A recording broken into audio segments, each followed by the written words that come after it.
યુપીએસસીમાં ગુજરાતી વિષય લઈને પરીક્ષા આપનાર વિદ્યાર્થી મિત્રો, તમારે રાજેન્દ્ર શાહનો ધ્વનિ કાવ્ય સંગ્રહ ભણવામાં પણ છે અને ખાસ કરીને વારે વારે મેં જોયું કે આયુષ્યના અવશેષ અથવા શેષ અભિસાર એ તમને પ્રશ્નમાં પણ પૂછાયા છે.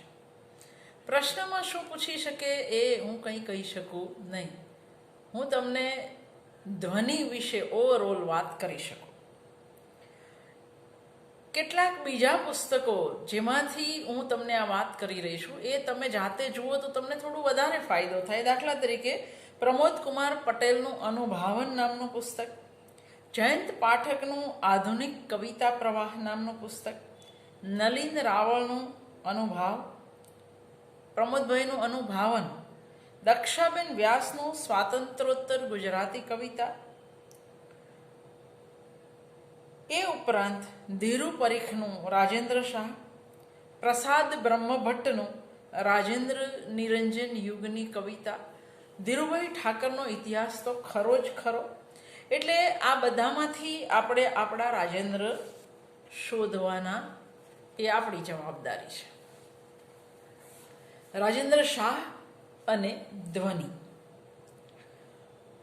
28 જાન્યુઆરી 1913ના જન્મ અને 2 જાન્યુઆરી 2010ના દિવસે રાજેન્દ્ર શાહ આપણી વચ્ચેથી વિદાય લે. રાજેન્દ્ર શાહના કેટલા કાવ્ય સંગ્રહ? લગભગ 11. અને છતાંય પહેલો કાવ્ય સંગ્રહ 1951માં એ ધ્વનિ. એમના તમામ કાવ્ય સંગ્રહમાં સર્વશ્રેષ્ઠ કયો તો ફરી એકવાર ધ્વનિ પર જ આંગળી મૂકવી પડે. એટલે આરંભે જ પોતાનું ઉત્તમ જે કવિએ ધરી દીધું. પછી એમની પાસેથી ઉત્તમ નથી મળ્યું એમ નથી, પણ ધ્વનિની અંદર જે મળ્યું એ પછીથી નથી મળ્યું.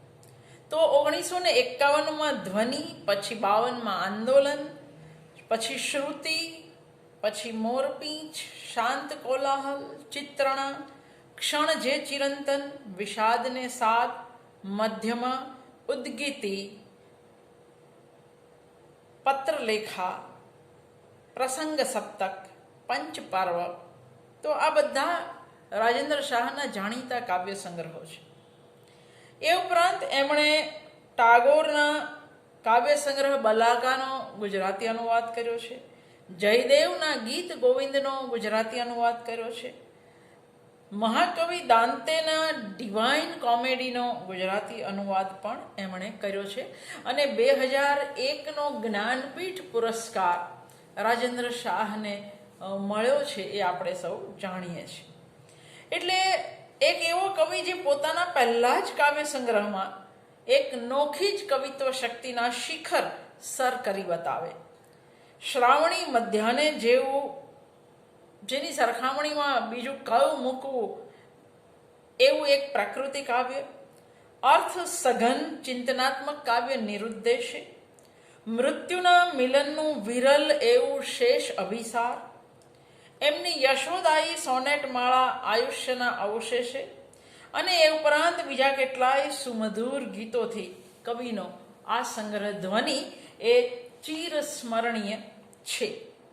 એક પ્રશ્ન થાય કે રાજેન્દ્ર શાહ, પ્રહલાદ પારેખ વગેરેની કવિતાઓ ગાંધી યુગથી છેડો ફાડતી હોય એવી કવિતા છે. ગાંધી યુગ સુધી જીવન અનુરાગી સાહિત્યની બોલબાલા હતી.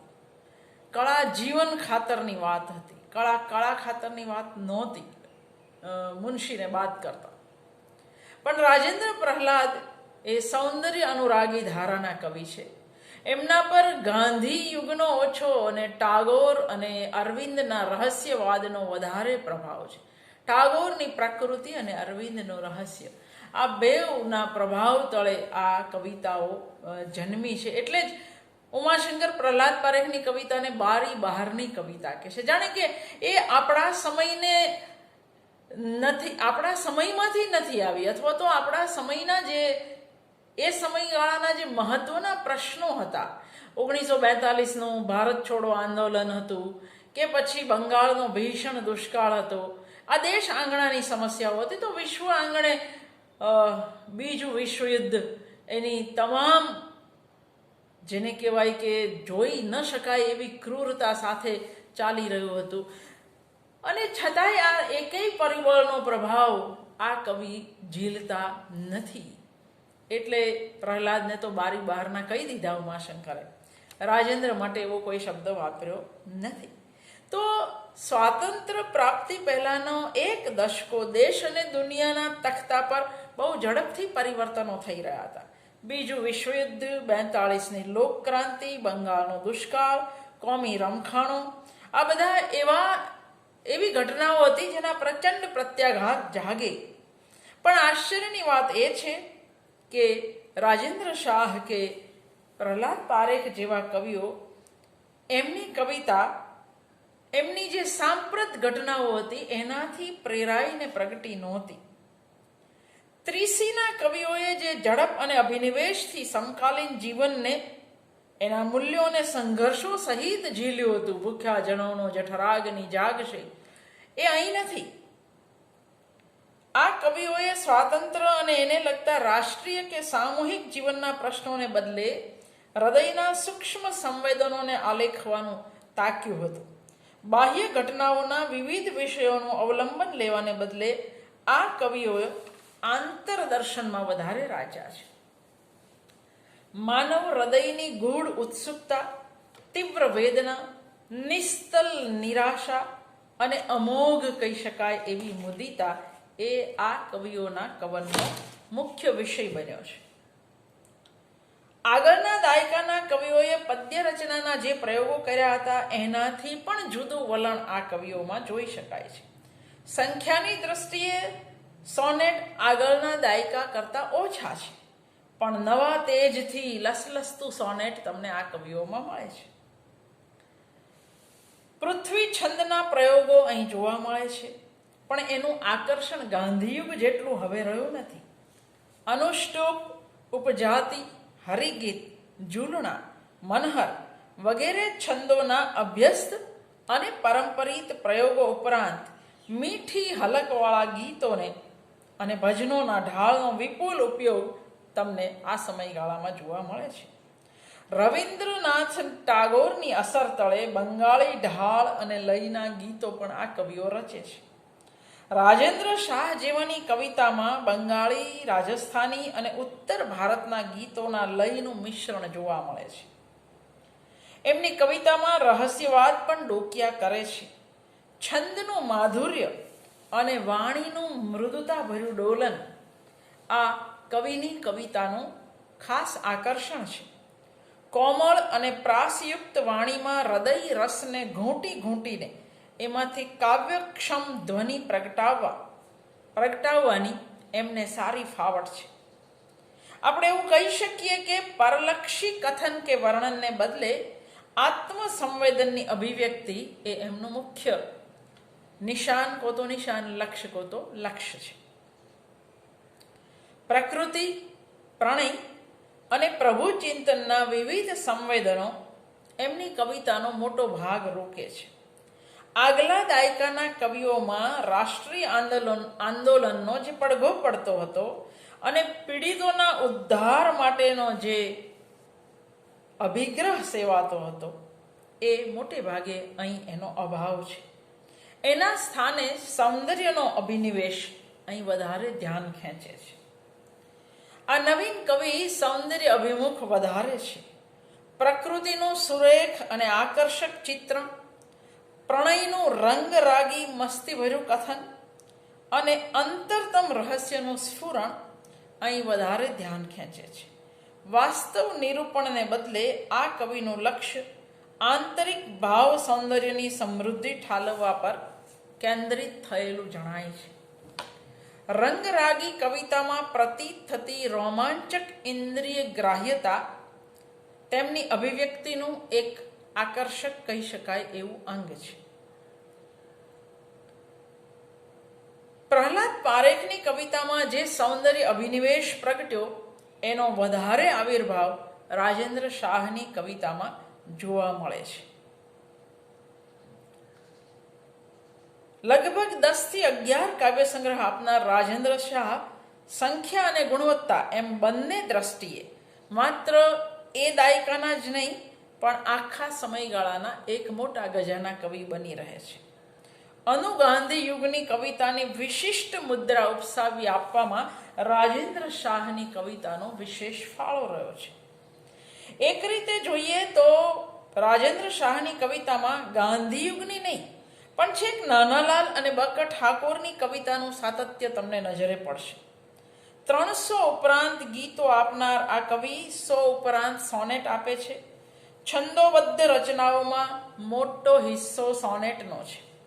રાજેન્દ્ર શાહની સર્જક ચેતના અક્ષરમેળ છંદોમાં, માત્રામેળ પરંપરિત લયમાં અને ગીત રચનાઓમાં એમ મુખ્યત્વે 3 રચના બંધમાં વધારે વહી છે. કવિતાનું નિમિત્ત બનનારા કે તેના સંદર્ભમાં પ્રવેશનારા વિષયો, દૃશ્યો, પદાર્થો, વ્યક્તિ વિશેષો, સ્વાનુભવો એ બધાનું દેખીતી રીતે વિશેષ વૈવિધ્ય રાજેન્દ્રની કવિતામાં, એટલે કે વિષય વૈવિધ્ય પણ ઘણું છે.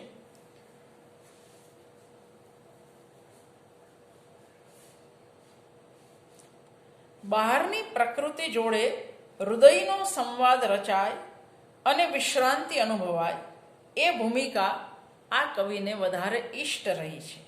વ્યવહાર જીવનના પ્રાકૃત અનુભવોના સ્તરથી ઊંચે ઉઠવાનો રાજેન્દ્રનો ઉપક્રમ રહ્યો છે. સંસારના સુખ દુઃખ, રાગ દ્વેષ, સંઘર્ષો અને યાતનાઓ, વિષમતા, વિસંવાદિતા અને વિચ્છિન્નતાઓ જેવા લૌકિક ભાવોને કવિતામાં પ્રસ્તુત કરવાનું એમને બહુ ઇષ્ટ લાગ્યું નથી. અથવા એમ પણ બને કે જીવનના સદ અસદ, શુભ અશુભ તત્વોને સમ્યક દ્રષ્ટિએ જોવા આલેખવામાં રાજેન્દ્રને વધારે સાર્થકતા લાગી હોય. કારણ ગમે તે હોય પણ આત્માની શાંત નિર્મળ ભૂમિકા તરફ એમની કવિતાની ગતિ રહી છે. સ્પષ્ટપણે આત્મલક્ષી કવિતા લખનાર આ કવિનો પ્રયત્ન અતિ સૂક્ષ્મ લાગણીઓનું સ્વચ્છ અને સુરેખ શિલ્પ કંડારી કાઢવાનો રહ્યો છે. રાજેન્દ્ર શાહ સૌંદર્યનિષ્ઠ કવિતાની ધારાના પ્રમુખ કવિ છે. એમનો પહેલો કાવ્ય સંગ્રહ ધ્વનિ આજ સુધીના એના તમામ કાવ્ય સંગ્રહોમાં આજ પર્યંત શ્રેષ્ઠ ઠર્યો છે. સૌંદર્ય અનુરાગી રોમેન્ટિક ધારાનો પ્રબળ ઉન્મેષ રાજેન્દ્ર શાહની કવિતાઓમાં જોવા મળે છે. જીવનની પ્રસન્નતા, સાયુજ્ય, શુભત્વ તરફ એમની કવિતા હંમેશા ઢળતી રહી છે. પોતાના સમયમાં આટલી જાગતિક ઘટનાઓ બની, ઉથલપાથલો થઈ છતાં આ કવિ પોતાના કાવ્ય સર્જનને એનાથી પ્રયત્નપૂર્વક અળગું રાખી શક્યા છે. અને તેથી જ ઉમાશંકરને ધ્વનિ જાણે કાળ પ્રવાહની બહારથી પ્રગટતો હોય એવું જણાય છે. પેલાને એણે બારી બહારનો કહ્યો, આને એણે કાળ પ્રવાહની બહારથી પ્રગટતો હોય એવો સંગ્રહ. જીવનના દ્વંદ્વ કે ઉદ્વેગથી માણસ તરીકે વારંવાર અકળામણ અનુભવી હોય એમ બને, પણ એક સર્જક તરીકે એમનો એ બધાનો જરા જેટલો સ્પર્શ રાજેન્દ્રની કવિતામાં જોવા મળતો નથી. ધ્વનિ સંગ્રહની પહેલી જ રચના એક અદ્ભુત ગીત નિરુદ્દેશે.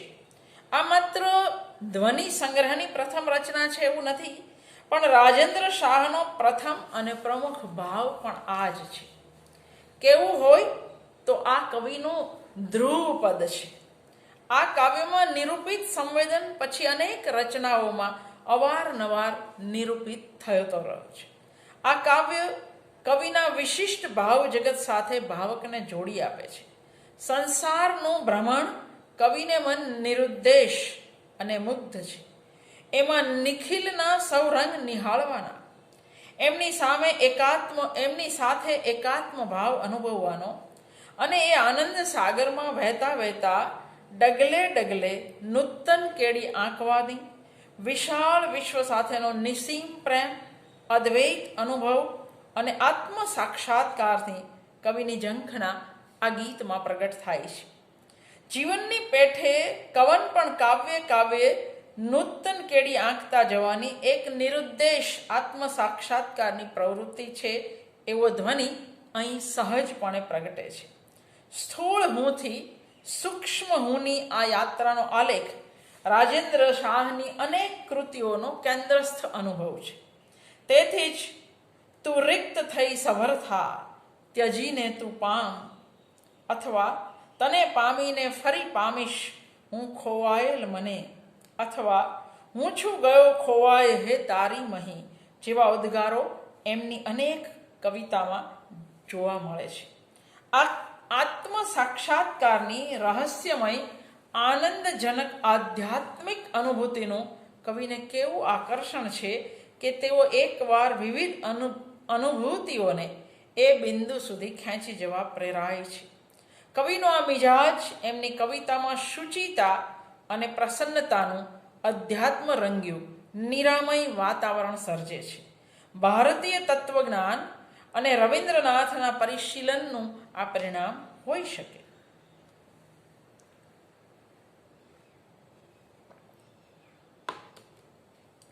રાજેન્દ્ર શાહની કવિતાની વિલક્ષણ ગતિવિધિનો સંકેત તેજ છાયા તણા લોક એ પંક્તિમાં મળે છે.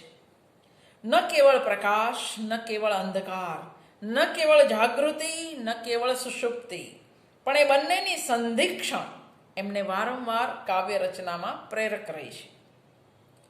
સંધિક્ષણની ચૈતસિક ભૂમિકા દ્વંદ્વોથી પર છે, ઊંચી છે, અને એ સ્થાનેથી સકલ વિશ્વનું સમ્યક દર્શન શક્ય બને છે. એક ક્ષણે કવિ સંવિદ સ્થળ કાળના સંદર્ભોથી મુક્ત થાય છે અને બહાર અંદર સંવાદિતા સ્થપાય છે. કોઈ વૃત્તિ નહીં, ક્રિયા નહીં, કામના કે તૃષ્ણા નહીં, કેવળ સાક્ષી ભાવે વિશ્વ ઘટનાનું દર્શન થાય છે. જગતનો ત્યાગ નહીં, એમાં જગતનો સ્વીકાર છે. 8-9 સંગ્રહોમાં વિસ્તરેલું ને આજ સુધી 2010 સુધી ચાલુ રહેલું એમનું સત્વશીલ સર્જન એમને બહુ મોટા ગજાના કવિ ઠેરવે છે. એમની કવિતામાં તત્વજ્ઞાનનું, રહસ્ય માર્ગનું વળગણરૂપ ગણાયું છે અને ટીકાપાત્ર પણ બન્યું છે. પરંતુ નિરુદ્દેશે, આયુષ્યના અવશેષે, શ્રાવણી મધ્યાહ્ને, શેષ અભિસાર જેવી એમની ઉત્તમ કૃતિઓમાં એ કલાત્મક રીતે મઢાયું છે. એ કૃતિઓની ઉત્તમતામાં એ તત્વનો અપરિહાર્ય ફાળો છે. આ કવિએ કોઈ દર્શન કે સંપ્રદાયની કંઠી ધારણ નથી કરી. રાજેન્દ્ર શાહ સંવાદિતાના ઈચ્છુક, સૌંદર્ય લુબ્ધ, અંતર્મુખ કવિ છે. એમનું પોતાનું આગવું ભાવ વિશ્વ છે. અન્ય કવિઓથી નોખી તરી આવતી લય લઢણવાળી એમની સૌંદર્ય દ્રષ્ટિ છે. અને તમને વારે વારે પૂછે છે એટલે આયુષ્યના અવશેષ પર હું વધારે ભાર દઈશ. રાજેન્દ્ર શાહ આપણા મોખરાના સોનેટ કવિઓમાંના એક છે. એમની સોનેટ પ્રીતિએ એમની પાસેથી આજ સુધીમાં 100-125 કરતાં પણ વધારે સોનેટ રચાયા છે. જોકે સંખ્યાની દ્રષ્ટિએ સોનેટનો નંબર ગીતો પછી આવે, છતાં કળા સમૃદ્ધિમાં સોનેટ ગીતો કરતાં આગળ રહે છે. કવિએ સોનેટ યુગ્મ, સોનેટ ત્રયી અને સોનેટ માળાઓ પણ આપી છે. જે વિદ્યાર્થીઓને ન ખબર હોય, સોનેટ 14 પંક્તિનું કાવ્ય છે. 8+4, 4+4+2 વહેંચણી કોઈ પણ રીતે હોય, એ શેક્સપિયર શૈલીનું હોય, એ મિલ્ટન શૈલીનું હોય તો સળંગ પણ હોઈ શકે, અને પેટ્રાર્કન હોય તો 8+6 હોય. પણ એક સોનેટમાં કવિને જે કહેવું છે પૂરું ન થાય તો એ સોનેટ દ્વયી રચે, 2 સોનેટ, સોનેટ યુગ્મ. 2માં ન કહેવાય તો સોનેટ ત્રયી. અને આયુષ્યના અવશેષની જેમ ઘણીવાર 5 સોનેટની જરૂર પડે પોતાની એક વાત કહેવા માટે, તો એ સોનેટ માળા કહેવાય. તો રાજેન્દ્ર શાહ પાસેથી આપણને સોનેટ દ્વયી, સોનેટ ત્રયી અને સોનેટ માળાઓ પણ મળે છે. આ બાબતમાં તેઓ નિરંજન ભગતથી જુદા પડે છે, કારણ નિરંજન ભગત સોનેટ યુગમાંથી આગળ વધ્યા નથી. ધ્વનિ સંગ્રહમાં પહેલું જ સોનેટ તમસોમાં છે, અને પછી સંધિકાળ, તંતુષો એકતાનો, હે દીપ જ્યોતિ જેવા સોનેટ છે, જે સુંદરમની યાત્રાના સોનેટની સમકક્ષ સિદ્ધિ પ્રાપ્ત કરી શક્યા છે. એવું કવિશ્રી ઉશનસ કહે છે. પરંતુ રાજેન્દ્ર શાહની કવિત્વ શક્તિનો સર્વોત્તમ ઉન્મેષ, ગુજરાતી કવિતાની સિદ્ધિ જેને કહી શકાય, એ સોનેટ ગુચ્છ, સોનેટ માળા આયુષ્યના અવશેષમાં જોવા મળે છે. આયુષ્યના અવશેષ એ 5 સોનેટનું ગુચ્છ અથવા તો સોનેટ માળા છે. પહેલું સોનેટ ઘર ભણી, બાકીના 4 સોનેટની રચનાનું કેન્દ્ર છે. આ પ્રથમ સોનેટમાં જે પ્રતિકાત્મક રીતે નિરૂપાયું છે એ પછીથી 4 સોનેટમાં પ્રગટે છે. આમ 1+4 ગુચ્છમાં કાવ્યનો વિષય વસ્તુ, એનો આકાર એકબીજામાં ઓગળી જઈ એકરૂપ બની શક્યા છે. એકમાંથી બીજું, બીજામાંથી ત્રીજું, ત્રીજામાંથી ચોથું, એમ એ ગુચ્છમાં વિકસતું જાય છે. દરેક સોનેટની અંતિમ પંક્તિઓ પછીના સોનેટના આરંભ માટેની ભૂમિકા રચી આપે છે. આ પ્રકારની સંકલન આયોજનની પ્રેરણા કવિએ કદાચ આપણા આખ્યાનોના કડવાના આધારે લીધી હોય એવું પણ બને. રાજેન્દ્ર શાહનું જીવન વિશેનું દર્શન આ સોનેટ માળામાં પ્રગટ થયું છે. કવિના દર્શનને સમગ્રતાથી પામવા માટે તમારે રાજેન્દ્ર શાહની બીજી રચનાઓ તપાસવી પડે. રાજેન્દ્ર શાહની સંવેદન શક્તિ અપૂર્વ છે, અનુભૂતિ તીવ્ર છે અને અભિવ્યક્તિ સાહજિક છે. એટલે એમની કવિતાને શુદ્ધ સૌંદર્યબોધની ભૂમિકાએ આપણે આસ્વાદી શકીએ છીએ.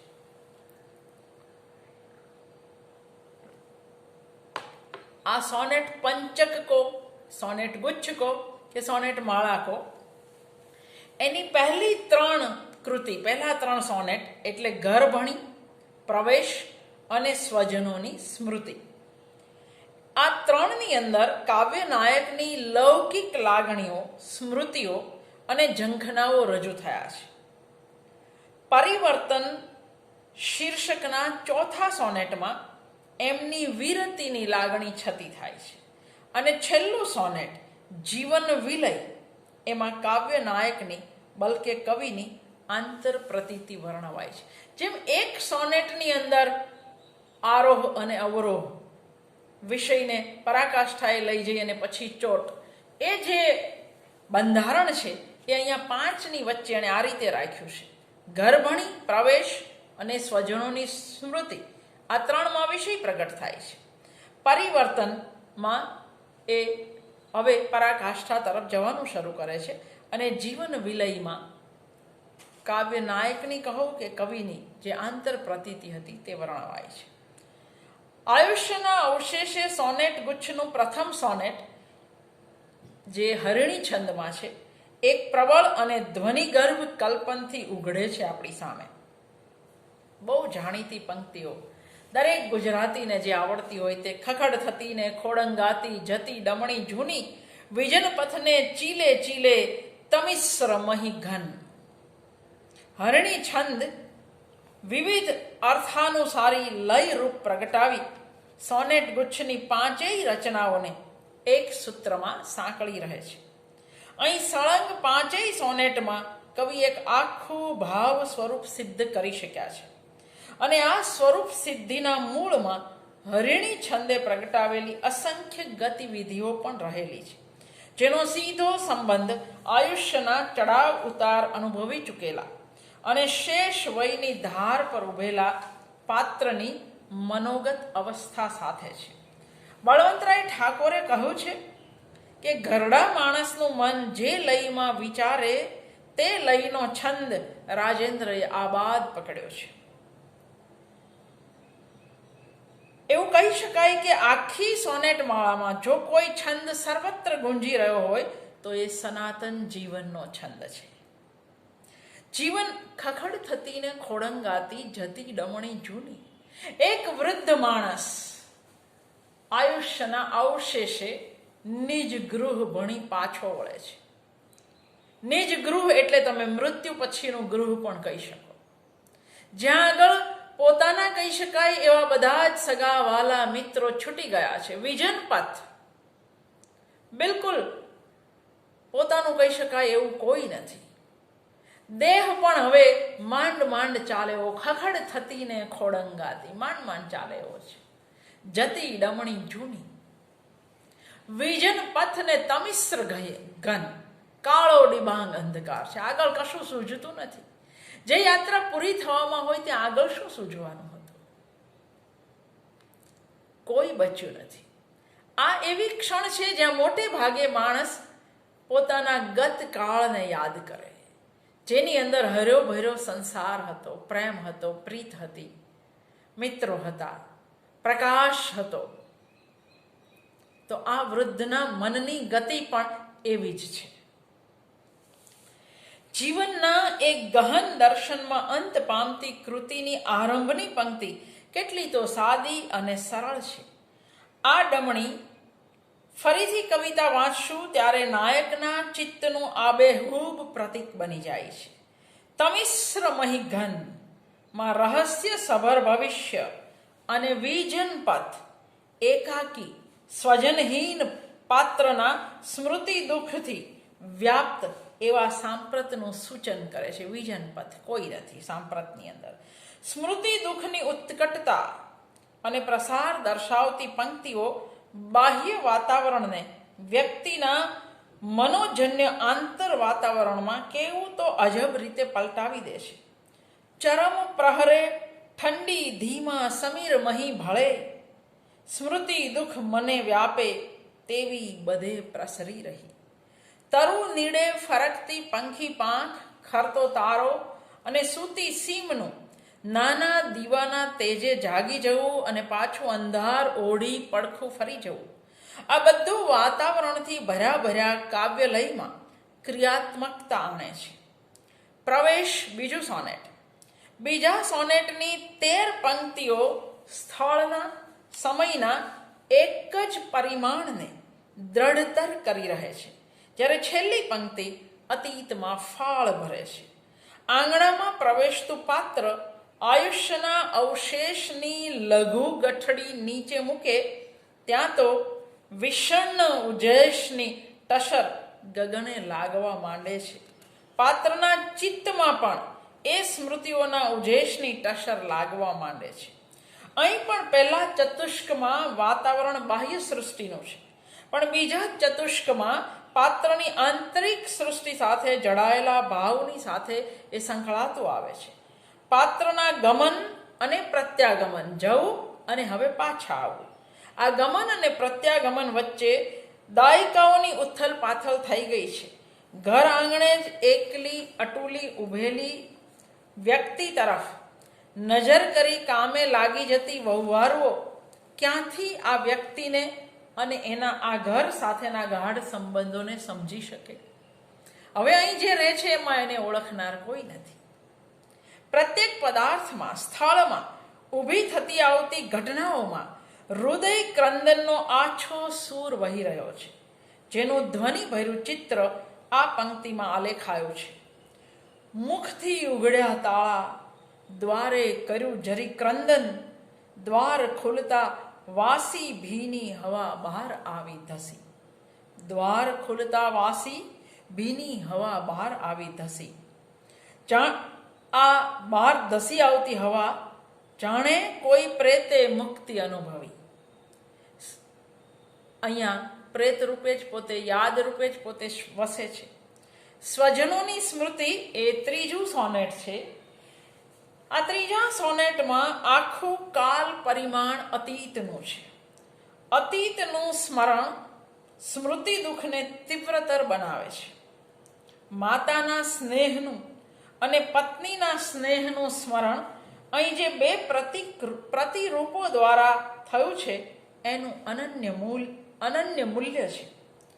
કેમ કે પાત્રના હૃદયગત ભાવોના કરુણ સ્પંદનો, સંવેદનો આ પ્રતિરૂપો સાથે જોડાયેલા છે. હું તો કહીશ કે જડાયેલા છે. માના હાથે ગમ્મર ફરતા વલોણાના પ્રતાપે જે અમી પ્રાપ્ત થતું હતું તે આજે ક્યાં છે? આજે તો અહીં ઝૂલે ખાલી સિક્કું વિના દધી ઝૂરતું. હવે દહીં નથી સિક્કું તો ખાલી છે, માં નથી. જે મેળીમાં બે ઉછળતા હૈયાનો સંગમ થયો અને જ્યાં પૂનમની રાતે મોજે ચડેલી ભરતી સમા બે હૈયા હેલે ચડેલા, ત્યાં આજે નરી નીરવતા છે. જે જાળી થકી પૂનમ ભર્યા ગગનનું દર્શન બે હૈયાઓએ મન ભરીને કરેલું, તે જાળી હવે ગગન ઝીલતી જાળી, જાળા થકી અવ આંધળી, એની અંદર હવે કરોળિયાના જાળા બાજી ગયા છે, એ આંધળી થઈ ગઈ છે, એમાંથી હવે ગગન અંદર આવતું નથી. પરિવર્તન અને જીવન વિલય, આ બે સોનેટ નો સ્વાભાવિક જોગ ચિંતન તરફનો છે. ઝરૂખા કને ઊભા રહી ક્ષિતિજ તરફ સરે જતા પથને નિરખતી વ્યક્તિના ચિત્તમાં શિશુ વયની સ્મૃતિઓ જાગી ઉઠે છે. બાળ વયમાં સુદૂર નિરખતી દૃષ્ટિ ભવિતવ્યને, અગમ્યને નિહાળવા કેટલી ઉત્સુક હતી. ઝરૂખો એ જ, પથ એ જ, પણ હવે નવી નહીં પણ ગતકાળની સ્મૃતિઓ ઘેરીને ઊભી છે. રાજેન્દ્ર અમૂર્ત ભાવકલ્પન અહીં આપે છે, જે એમની કાવ્ય ભાવનાનું દ્યોતક છે. બિનમુખ થયું તોય એની સુણી રહું ઝંકૃતિ, વિવિધ સમયે છેડ્યા તે સૌ મળે સ્વરવૃંદમાં. જીવન વિલય તાત્વિક જીવન દ્રષ્ટિનો મહિમા કરે છે, છતાં અહીં સર્વત્ર આદર તો કર્મોની પેલી પ્રફુલ્લ સૃષ્ટિનો જ કવિ કરે છે. ચહુદેશ થકી ગરજે આદ્યંત જીવનનો જય. અહીં કવિ ફરીથી પોતાનું પ્રિય કલ્પન જીવન દર્શનના સંદર્ભમાં મૂકી આપે છે. શબ્દ ઉપન્યો તેઓ જોકે શમે, પણ એહના અસીમિત જગે વ્યાપી રે છે અનંત પ્રતિધ્વનિ. ચિરંતન તત્વને નિરખતા તરુવર તણા પર્ણોમાં બીજની રમતી શત એષણાઓને અનુભવતા, શમી ગયેલા શબ્દના અનંત પ્રતિધ્વનિને સુણતા આ પાત્રનો માનસ લય પરિવર્તિત થતો થતો અંતે આત્મલયમાં ભળી જાય છે. અને આ આત્મલય પણ સદૈવ સર્જન વિસર્જન પામતા વૈશ્વિક લયમાં ભળી જાય છે. ગહન નિધિ હું, મોજું એ હું, વળી ઘન વર્ષણ, અભિનવ સ્વરૂપે પામું હું સદૈવ વિસર્જન. અંતે બે સોનેટમાં જે વળાંક આવે છે, આ સોનેટમાં ઝરૂખામાંથી ચીલાના દર્શનનું અને દર્શનથી શૈશવ સ્મરણો ઉભરાતા હૃદયમાં જાગૃત થતા તલસાટના ભાવનું કથન કાવ્યમય રીતે કરવામાં આવ્યું છે. નાયકની વર્તમાન સ્થિતિ અને ભૂતકાળની સ્મૃતિને દર્શાવવા કવિએ બીન અને સ્વરની ઉપમા યોજી છે. 3 સોનેટ પછી આવતા ચોથા સોનેટ પરિવર્તનમાં વિચાર વળાંક લે છે. વેદનાનો, વ્યથાનો, વિષાદનો સૂર શ્રદ્ધા ધારણ કરી સમાધાનનો માર્ગ અપનાવે છે. સોનેટમાં જેમ અષ્ટક પછી ભાવ પલટો આવે છે, તેમ આ 5 સોનેટની માળામાં ત્રીજા સોનેટ પછી વળાંક બહુ સ્પષ્ટપણે જોઈ શકાય છે. છેલ્લા સોનેટ જીવન વિલયમાં નાયક કાળથી પર થઈ જાય છે અને ભૂતકાલીન કર્મોની પ્રફુલ્લિત સૃષ્ટિ જોઈ ચારેય દિશાઓમાં ગરજતો આદ્યંત જીવનનો જય એ અનુભવી રહે છે. જીવનનું જરા આગેથી નિરીક્ષણ કરી નાયક રૂપની રમણામાં પરિવર્તન પામતા ચિરંતન તત્વને નિરખે છે અને છેલ્લે તે જે અનુભૂતિ કરે છે તે ભવ્ય દર્શનમાં ઉપશમ પામે છે.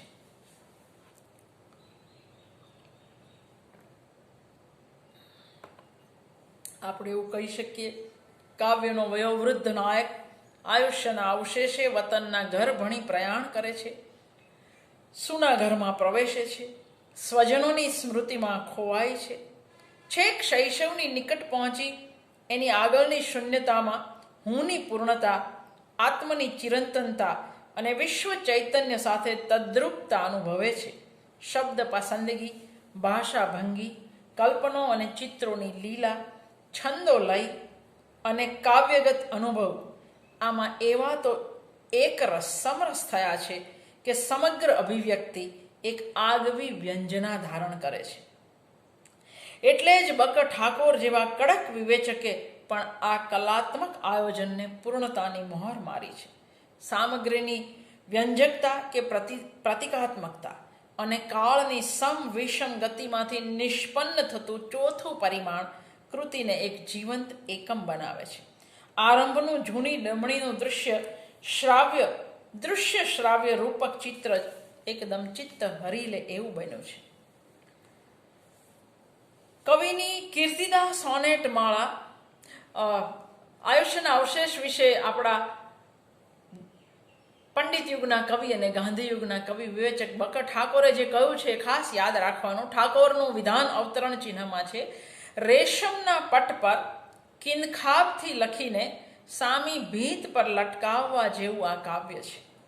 ઘરડા માણસનું મન જે લયમાં વિચારે તે લયનો છંદ રાજેન્દ્રએ આબાદ પકડ્યો છે. આ ઠાકોરનું વિધાન છે. તો આવી કીર્તિદા સોનેટ માળા આયુષ્યના અવશેષેમાં જીવન વિષયક ચિંતન કલાત્મક રીતે વ્યક્ત થયું. આ ચિંતન એક વ્યક્તિના સંદર્ભમાં રજૂ થયું હોવા છતાં આજના યુગને સ્પર્શે છે. રઘુવીર ચૌધરી કહે છે, આયુષ્યના અવશેષે કાવ્યમાં પ્રવર્તિત મનોવ્યાપાર કવિની સમગ્ર કાવ્ય પ્રવૃત્તિના કેન્દ્ર સ્થાને છે. નગરમાં વતનની બહાર આયુષ્ય ખર્ચીને આ યુગનો માણસ પોતાને દેશ જવા એટલે ઉપર જવા નીકળ્યો છે. રાજેન્દ્ર નથી તો સમયની બહાર કે નથી સમયથી તટસ્થ. ગત સમયનું આકર્ષણ અકારણ નથી. વર્તમાન ક્ષણનો આધાર લઈ વ્યતીત અને ભવિતવ્યને એક કરવાની કવિની મથામણમાં આ યુગનો સંદર્ભ જોવા મળે છે. જેમાં અદ્યતન જીવનનો જય ગરજે છે, આદિથી અંત સુધી જીવનનો જય ગરજે છે, એવા આયુષ્યના અવશેષ જેવી સોનેટ માળા પછી તરત જ જેમાં મૃત્યુના મિલન પરમ શાંતિનો અનુભવ થાય છે એવા શેષ અભિસારનો ક્રમ કવિ રચે છે. કવિની અન્ય મહત્વકાંક્ષી નાટ્યાત્મક કૃતિ શેષ અભિસાર એ નાટ્યાત્મક છે. એની અંદર ભારોભાર નાટ્યાત્મકતા છે. શેષ અભિસારમાં મૃત્યુ પ્રત્યેનો લાક્ષણિક અભિગમ પ્રગટ થાય છે. મૃત્યુ એટલે કવિને મન સાક્ષાત શાંત રસની મૂર્તિ, મુક્તિ. તેથી કાવ્યની મરણ ઉન્મુખ જે બસ મૃત્યુ પામવાની તૈયારીમાં છે એવી નાયિકા મૃત્યુને પ્રિયતમ રૂપે જુએ છે. એના મિલનની ઉત્કંઠા અનુભવે છે. અનુષ્ટુપ છંદ અહીં એક વિશિષ્ટ વ્યક્તિત્વ ધારણ કરે છે. શેષ અભિસાર મૃત્યુના ભવ્ય સત્કારનું, મંગલ સત્કારનું વિરલ કાવ્ય છે. અનુષ્ટુપની લયભંગીઓનો આવો અપૂર્વ નાટ્યાત્મક પ્રયોગ અન્યત્ર જવલ્લે જોવા મળે છે. આ સંપૂર્ણ કલાત્મક એવું નાટ્ય ઉર્મી કાવ્ય છે. પદ્ય નાટક તરફનો એક અત્યંત સત્વશાળી પ્રયોગ છે. અહીં 4 પાત્રો છે: સ્ત્રી, પરિચારિકા, પહેલું સ્વજન અને બીજું સ્વજન. આ 4 પાત્રોનો સંવાદ અદૃશ્ય પાત્ર મૃત્યુના વ્યક્ત અવ્યક્ત સંદર્ભમાં ચાલે છે. સમય રહસ્ય ગર્ભ રાત્રિનો છે. સ્થળ સ્ત્રીના આવાસનો ખંડ છે. ક્રિયા શેષ અભિસાર અર્થે પાર્થિવ લોક ત્યજી અપાર્થિવ લોક પ્રતિ જતી સ્ત્રીના મન સંચલનોમાંથી પ્રગટે છે. અહીં પ્રતિપલ કશુંક બની રહે છે, કશુંક ભજવાઈ રહે છે અને કાવ્ય વસ્તુ અપેક્ષિત મહાસંદર્ભ તરફ સરતું જાય છે. સંદર્ભ છે મહાપ્રાણમાં લીન થવાનો, પરમ મંગલમય મૃત્યુના બાહુમાં સમાઈ જવાનો. સ્ત્રીની આ અંતિમ યાત્રા પ્રેમીજનના સાક્ષાત્કાર અર્થેની પ્રણય યાત્રા છે. અહીં મૃત્યુનો પરમ પ્રેમમય તત્વ લેખે મહિમા થયો છે. વાતાવરણ અનિર્વચનીય શાંતિના સૂરથી અને અલૌકિક પ્રભાથી સભર છે. ક્ષણે ક્ષણ નજીક આવી રહેલા પ્રિય પાત્રનો અણસાર વાતાવરણના અણુએ અણુમાં છે. સ્ત્રીની પ્રારંભે આવતી પ્રબળ પ્રલંબ ઉક્તિના આ ઉપાડમાં જ એની ઉત્કટ હૃદય પ્રીતિનો પરિચય થાય છે, તેમજ વાતાવરણને અભિપ્રેત એવા રહસ્યનો સંચાર પણ થાય છે.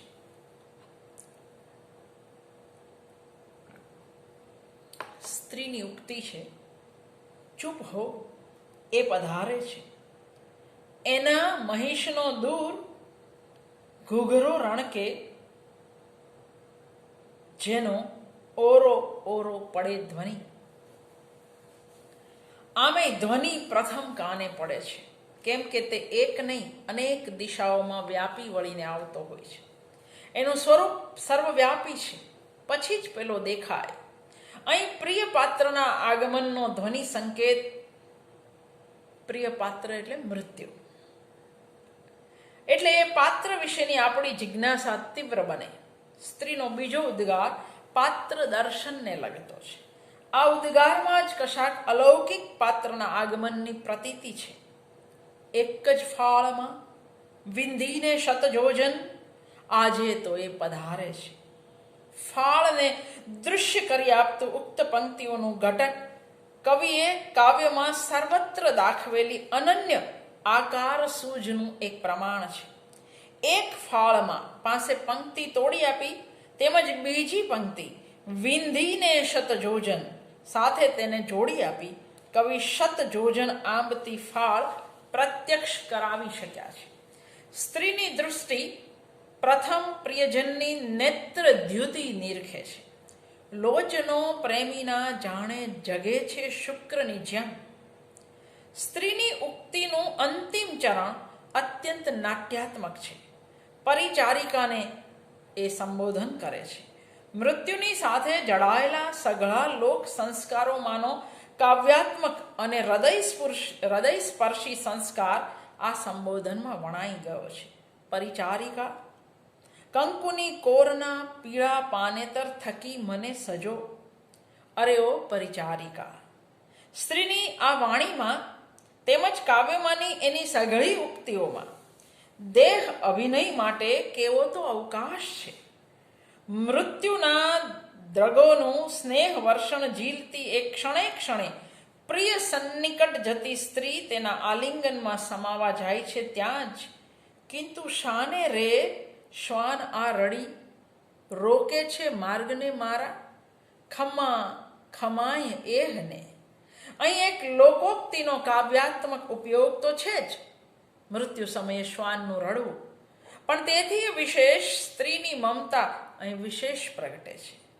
તલના શતસ્પંદનો અધીર અંગમાં અનુભવતી સ્ત્રીના શેષાભિસારનું નૃત્ય ગ્રહોના વૃંદવાદન સહ આરંભાતા પહેલા બીજા સ્વજનની ઉક્તિઓ શરૂ થાય છે.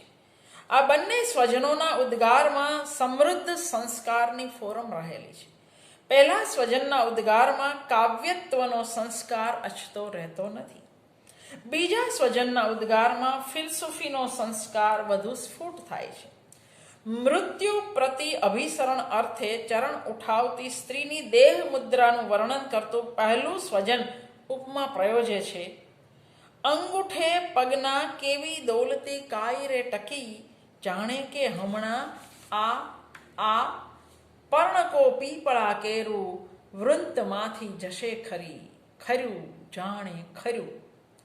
બીજા સ્વજનની આ ઉક્તિમાં ફિલસૂફીનો પાસ છે. તત્વને આશ્રયે જાણે પ્રકૃતિ રમણે ચડી. ત્રીજા સ્વજનનો માત્ર એક જ વાર પ્રવેશ થાય છે, પણ તે દ્વારા સ્ત્રીની ચિર નિદ્રાની અંતિમ ગતિનો સ્પષ્ટ નિર્દેશ થઈ રહે છે. મૃત્યુના ઉદ્ગારોમાં સતત સંગીતનું રૂપક વ્યક્ત થતું રહે છે. જ્યોતમાંથી ધ્રુમ લેખા ઉઠે તેમ ઉઠો.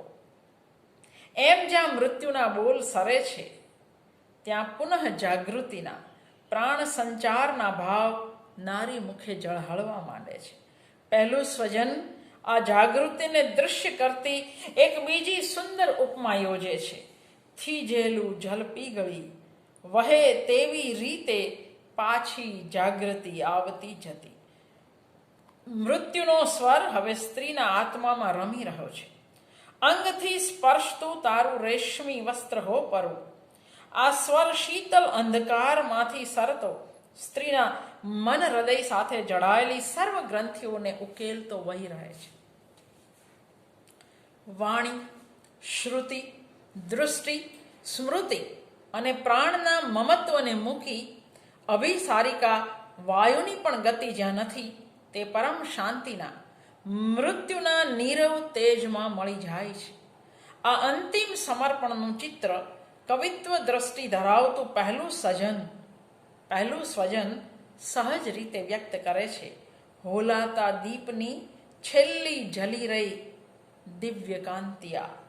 શેષ અભિસાર મૃત્યુ પ્રત્યેની મંગલ દૃષ્ટિ વ્યક્ત કરતું રાજેન્દ્ર શાહનું એક ઉલ્લેખનીય કાવ્ય છે. મૃત્યુ શૈયા પર પડેલ કાવ્યનું મુખ્ય પાત્ર આ સ્ત્રી છે. મિલન માટેની કેવી તો ઉત્કટતા એ અનુભવે છે એ આપણે જોઈ શકીએ છીએ. અને ધ્વનિ સંગ્રહનું એવું ત્રીજું મહત્વનું, બહુ જ મહત્વનું કાવ્ય એટલે શ્રાવણી મધ્યાહ્ને. એનો અર્થ એવો નથી કે બાકીના ગીતો મહત્વના નથી, એ પણ એટલા જ મહત્વના છે. શ્રાવણી મધ્યાહ્ને 6 પંક્તિઓના એક એવા 12 શ્લોકમાં બંધાયેલી કૃતિ છે. પ્રત્યેક શ્લોકમાં 3 જુદા જુદા પ્રાસ યોજાયેલા છે અને દરેક પ્રાસ એની આગવી છાપ મૂકી જઈ સ્મરણમાં સંગ્રહાય છે. રાજેન્દ્ર શાહ જે કેટલીક અત્યંત પ્રાસ મધુર રચનાઓ આપી છે એમાં આ કૃતિ આગવી ભાત પાડે છે. વળી અહીં કવિનો પ્રિય મધુર છંદ વસંત તિલકા એની સઘળી લાક્ષણિકતાઓ સાથે સાદ્યંત અવનવી નાદ લઢણો પ્રગટાવતો વહી રહ્યો છે. આ કૃતિ ચિત્રાત્મક છે. પ્રકૃતિના પરિવેશમાં ખીલતી આ કૃતિનો પ્રત્યેક શ્લોક તેની નાદ રમ્યતાથી ચિત્તમાં વસી જાય છે. પણ આ નાદરૂપ કોઈને કોઈ પ્રકૃતિના ચિત્ર સાથે એવું એકરૂપ થઈ રહ્યો છે કે કાવ્યના અંતે નાદમય ચિત્રોનું એક અખંડ ભાવ દર્શન ચિત્તમાં ઠરી રહે છે. પ્રથમ ચિત્ર કવિ અમૂર્ત કાળને મૂર્ત કેવી અજબ રીતે કરે છે એ પ્રત્યક્ષીકરણની કળાનો એક સુંદર નમૂનો આપણને જોવા મળે. બપોરી વેળાની અલસતા તાદૃશ કરતી ઉપમા અનન્ય છે. મધ્યાહ્નની અલસ વેળ હતી પ્રશાંત, ધીરે ધીરે લસતી ગોકળ ગાય જેમ. આ પ્રકૃતિ ચિત્રની સાથે જ શ્લોકના અંતે જે બીજું ચિત્ર ઉઠે છે તે વિશેષ કરી શ્રાવ્ય પ્રતિરૂપ આપણી સામે લાવે છે. કવિ વળી વળીને લય સાથે, ગતિ સાથે, સુર, સંગીત અને ધ્વનિ સાથે હૃદગતનો સંબંધ યોજે છે, આપણા હૃદયનો સંબંધ યોજે છે. જેવું વિલંબિત લયે મૃદુ મંદ ગાન, તેવું જ મારું સહેજે ઉર સ્પંદમાન. ચોથા શ્લોકથી વન્ય પંથનો પ્રવાસ આરંભતું પાત્ર પ્રકૃતિમાં સમરસ થઈ વહે રહે. આ પહેલાના 3 શ્લોક પાત્રનું ચિત્ત નિસ્પૃહ, અસંગ અને નિર્મલ ભાવ પ્રગટ કરે છે તે દર્શાવે છે. કાવ્યના અંતે પાત્ર પરમ તત્વની અનુભૂતિનો જે સ્પર્શ પામે છે તેના મૂળમાં પાત્રની એક આખી આધ્યાત્મિક તૈયારી રહેલી છે. આત્મસંવાદની એક ભૂમિકાએ સર્વના સહજ સ્વીકારની વૃત્તિ જે માંગે તે દર્શાવતી આ પંક્તિ. ઝીલાય તેમ ઝીલતો રહું સૃષ્ટિ સંગ. કવિનો તેમના અનેક કાવ્યોમાં પ્રગટતા આધ્યાત્મિક વલણનું જાણે કે પ્રતિનિધિત્વ આ પંક્તિ કરે છે. પશુ, પંખી, ફૂલ, છોડ, ખેતર, તળાવ અને વૃક્ષરાજીથી ભર્યા વાતાવરણમાં સમરસ થતું પાત્ર જાણે કે શિશુ આંખે આ દૃશ્યને માણે છે. ત્યાં પંક મહિષી ધણ સુસ્ત બેઠું, દાદુર જેની પીઠ પે રમતા નિરાતે. મધ્યાહ્નની બપોરની અલસતાનું જે ચિત્ર કાવ્યના ઉપાડમાં આવ્યું, મધ્યાહ્નની અલસ વેળ હતી પ્રશાંત, ધીરે ધીરે લસતી ગોકળ ગાય જેમ, એ દૃશ્ય એ અલસતાને હવે વધારે પ્રત્યક્ષ કરે છે. આ બીજું ચિત્ર. ત્યાં પંક મહિષી ધણ સુસ્ત બેઠું, ભેંસો કેવી કાદવમાં નિરાતે બેઠી હોય, એના પીઠ પર પક્ષીઓ બેસે તો પણ ભેંસને કંઈ અસર થાય નહીં. છેલ્લા 3 શ્લોકના વર્ણનો પાત્રના આંતર પ્રવાસના સૂચન સમા છે. બાહ્ય પ્રકૃતિ તરફથી નજર વાળી લેતી વ્યક્તિ હૃદયના પરમ ભાવમાં નિમજ્જન પામી રહે છે તે સૂચવતી આ પંક્તિઓથી કાવ્ય તેના વિલક્ષણ આત્મભાવનું નિરૂપણ કરતા કરતા અંત તરફ વળે છે. ઊંડાણને ગહન વ્યોમ તણા જીલંત, નાનું તળાવ નિજમાં પરિતૃપ્ત પ્રજ્ઞા. તળાવ પાસેના શંભુના મંદિરના ઋષભ નંદીની પાસે ટેકો દઈ બેસતી વ્યક્તિ જે એક અગોચર અનન્ય રણકાર સાંભળે છે તે ક્ષણે જ તેના નેત્ર હિમોજ્જવલ શ્વેત માનસી જલને પેખી રહે છે. ઘંટા રવે યદપિ તા રણકાર કીધો, ને તોય રે અમલ ગુંજનનો શું પીધો. સર્વાનુભૂતિનો આ સ્પર્શ પામતી વ્યક્તિના પ્રસન્ન ઉદ્ગાર પાસે કાવ્ય વિરમે છે. કૈલાસના પુનિત દર્શન ધન્ય પર્વ, ના સ્વપ્ન જાગૃતિ તુર્ય ન તોય સર્વ. કઈ અવસ્થા હતી! શ્રાવણી મધ્યાહ્નમાં સંવેદનનો સંદર્ભ એથી જુદો છે. નગરથી દૂર દૂર અંતરાળમાં વસેલું જનપદ, શ્રાવણી ઝરમર પછી ખુલેલા મધ્યાહ્નની સુષુપ્તિ, એવી ક્ષણો અને પ્રકૃતિને વ્યાપી લેતી નીરવતા, વિશ્રાંતિ અને સભરતા કવિ સંવેદને અજબ સ્પર્શી જાય છે. આવી શાંત સ્વસ્થ ક્ષણોમાં પ્રકૃતિની સાવ અલ્પ લાગતી ઘટનાઓ પણ કાવ્ય નાયકની ચેતના પર સ્પષ્ટપણે ઝીલાય છે, જેની આપણે વિગતે વાત કરવી અને તમારે વધારે વિગતે જોવી હોય તો પ્રમોદભાઈએ એના વિશે સરસ લખ્યું છે. રાજેન્દ્ર શાહની પ્રણય કવિતામાં વિરહના દર્દ કરતા મુગ્ધ પ્રીતિની ચારુતા અને સહજીવનની પરિતૃપ્તિ વિશેષ પ્રમાણમાં આલેખાય છે. કેવડિયાનો કાંટો અમને વનવગડામાં લાગ્યો રે, મુઈ રે એની મહેક કલેજે દવ જાજેરો લાગ્યો રે. આ પ્રથમ પ્રણયના ઉઘાડની તીવ્રતા અને માદકતા લોકજીવનના પ્રતીકના સહારે પ્રગટે છે. એમની અનેક કૃતિઓમાં લોકઢાળ અને લોકજીવનની સામગ્રી વડે પ્રણયનો તળપદો ઉલ્લાસ વ્યક્ત થયો છે. અદ્વૈતની કક્ષા સુધી પહોંચતો પ્રણય કાળથી પર નથી. સુમધુર દાંપત્ય જીવનના મોહક અને પ્રભાવક આલેખનો રાજેન્દ્ર શાહની અનેક કૃતિઓમાં પ્રાપ્ત થાય છે. કવિ ઠેર ઠેર નાયકના સુકોમળ મુગ્ધ પ્રણય ભાવને અત્યંત નાજુક મધુર સૌંદર્ય ચિત્રોમાં મળી લે છે. ચિત્તની તરલતા અને બુદ્ધિની ગહનતા સાથે ભાવસભરતાનો સમન્વય થાય છે. આ કવિને ગીત પ્રત્યે વિશેષ પક્ષપાત છે. પ્રણય, પ્રકૃતિ, ભક્તિ, દાંપત્ય, કૃષિ જીવન, દરિયાખેડૂનું જીવન, ભાઈચારો, આત્મબોધ અને અગમ્યના ખેંચાણના એમ વિવિધ વિષયને વ્યાપી વળતા બહુસંખ્ય ગીતો રાજેન્દ્રએ આપ્યા છે. સુમધુર લય હિલ્લોળ, ભાષા અને ભાવની મુલાયમતા અને ચીવટપૂર્વકના પ્રાસાનુપ્રાસ એમાં એમના ગીતોનું ખાસ આકર્ષણ છે. બંગાળી, વ્રજ, રાજસ્થાની અને આપણા લોકગીતના વિવિધ લયઢાળને હલકને અનુરૂપ ભાષાભંગી, ભાવભંગી કવિ અપનાવે છે. હું સાવર થોરી અખિયન મેં જો બન્યો ઝૂકે લાલ નાગર સાવર્યો, એમાં તમને રાજસ્થાની ઠાઠ દેખાય.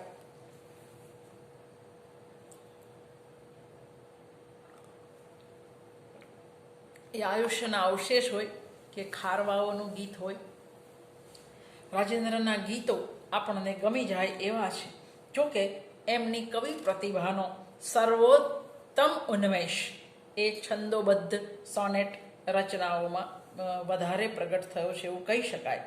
એમના અનુષ્ટુપ હરિણી વસંતિલકા સ્વચ્છ સૌષ્ઠવયુક્ત ચાલ અને પ્રાણવાન વ્યક્તિત્વ ધારણ કરે છે. ઉપજાતિ, હરિગીત, ઝૂલણા, મનહર જેવા છંદોને પરંપરિત કરી અપૂર્વ લયસૂજથી રમાડવાની એમને ફાવટ છે.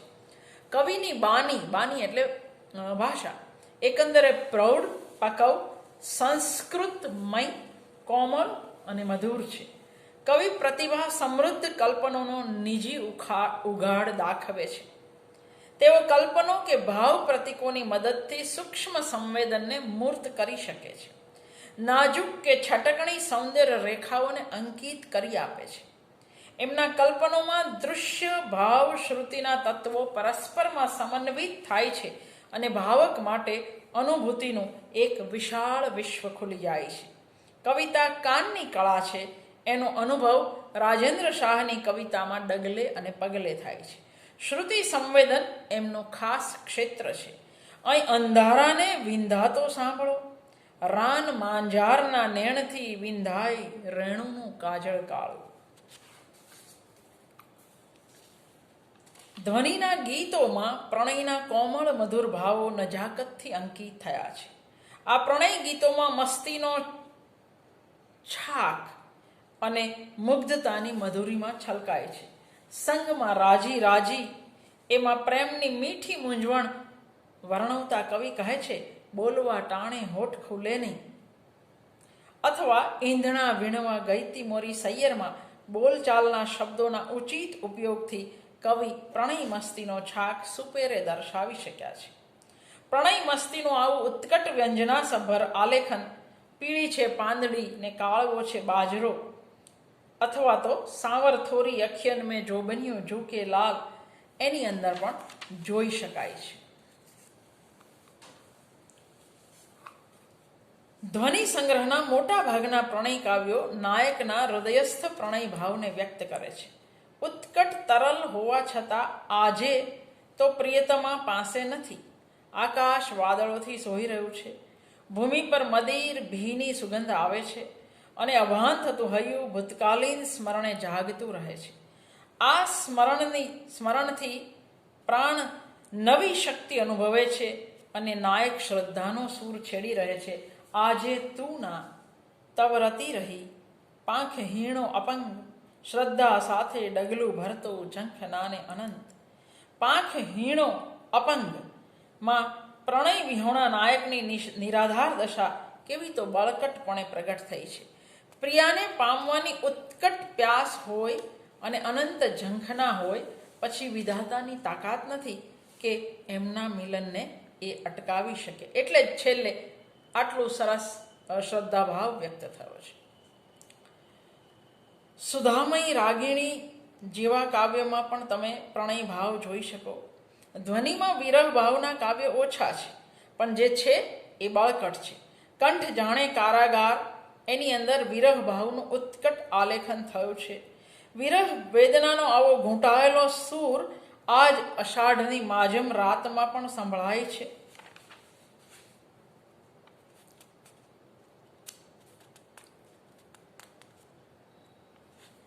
રાજેન્દ્રની કવિતામાં ચિંતન, આમ તો તત્વજ્ઞાનનો પ્રવેશ કવિતાને જરાક ફિક્કી પાડે, પરંતુ રાજેન્દ્ર શાહની કવિતા માટે એવું દોષારોપણ કરી શકાય એમ નથી. જીવન વિશેનું દર્શન પીછાથી પણ વધારે હળવા રૂપે એમની કવિતામાંથી જ ઉત્ક્રાંત થાય છે. કશું ઉપરથી આરોપેલું હોય એવું લાગતું નથી. માત્ર ધ્વનિની જ નહીં, પણ એમની સમગ્ર કવિતાની પ્રસ્તાવના રૂપ જો કાવ્ય હોય તો એ છે નિરુદ્દેશ. આ પ્રથમ કાવ્યમાં કવિએ સાવ સરળ ભાષામાં સાહજિકતાથી પોતાની કાવ્ય યાત્રાનો નકશો આપી દીધો છે.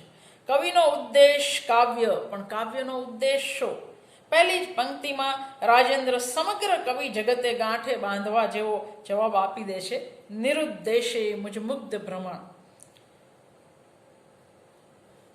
અને છેલ્લે ગહન નિધિ હું, મોજું એ હું, વળી ઘન વર્ષણ, અભિનવ સ્વરૂપે પામું હું સદૈવ વિસર્જન.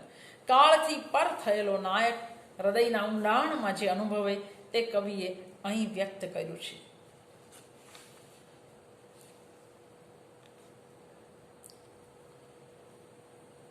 નિરુદ્દેશે આ એક જ શબ્દ સમગ્ર રચનામાં એટલો બધો મહત્વનો છે કે એ લખ્યા પછી પ્રથમ પંક્તિમાં કવિ બીજો કોઈ શબ્દ લખતા નથી. પહેલી કડીમાં કવિએ પોતાના આંતર જગતને પ્રકૃતિના કલ્પનો દ્વારા પ્રગટ કરી પોતાની યાત્રાનું સ્વરૂપ ચીંધ્યું છે.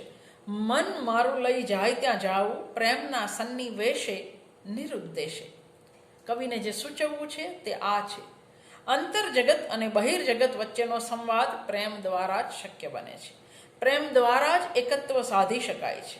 પછી તરત કવિ કહે છે કે એમની આ યાત્રા નિરુદ્દેશે છે અને એમનું આ ભ્રમણ મુગ્ધ છે. આમ પણ કવિતા એ ઇન્દ્રિય રાગની લીલા છે. બહિર્જગતના સઘન પદાર્થો દ્વારા એમની સહાયથી જ કવિ એનું આંતર જગત પ્રગટ કરતો હોય છે.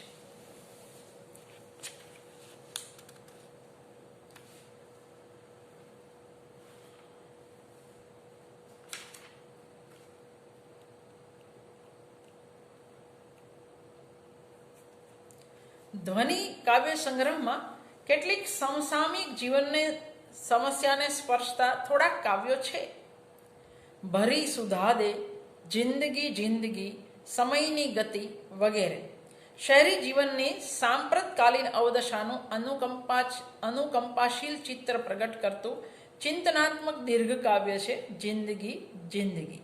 પણ આપણે એવું કહી શકીએ કે રાજેન્દ્ર શાહનો ધ્વનિ કાવ્ય સંગ્રહ એ સમસામયિક સમસ્યાઓની કવિતા માટે જાણીતો કાવ્ય સંગ્રહ નથી, પણ એમની સૌંદર્ય અનુરાગી ધારા, એમાંનું રહસ્ય તત્વ, ઇહલોકથી પેલા લોક તરફ જવાની મંગળ યાત્રાને વધાવતું કાવ્ય, એ આયુષ્યના અવશેષ જેવી સોનેટ માળા હોય, એ મધ્યાહ્ને જેવી ઉનાળાના બપોરની કવિતા હોય.